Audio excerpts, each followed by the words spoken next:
പരിപാടി.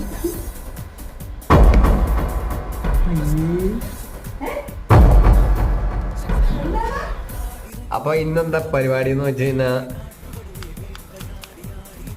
അമ്മയുടെ മുടി അങ്ങ് വെട്ടിക്കളയാം. വെട്ടാൻ തയ്യാറാക്കി ഞാൻ കാളക്കുട്ടിയെ ഇവിടെ നിർത്തിയിട്ടുണ്ട്. ഒട്ടക്കൊമ്പുള്ള കാളക്കുട്ടിയാണ്.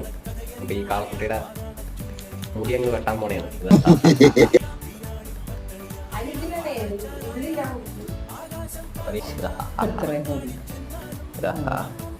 മുടി വെട്ടിക്കളയാ സങ്കടം വരുന്നു. വെട്ടിക്കഴിഞ്ഞിരിക്കുന്നു. പൈസ 500 പുറത്ത് വെട്ടിക്കഴിഞ്ഞാൽ. ഓക്കെ ഗായ്സ്, ചെറുതായിട്ടൊന്ന് പണി പാളിയിരിക്കുന്നു. മുടി വെട്ടിയുണ്ട്. ഇനി അടുത്ത് ബ്യൂട്ടി പാർലറിൽ കൊണ്ട് ഒരു വെട്ടും കൂടി വെട്ടണം. അപ്പൊ ഇതോടുകൂടി എന്റെ വീഡിയോ അവസാനിപ്പിക്കുന്നു.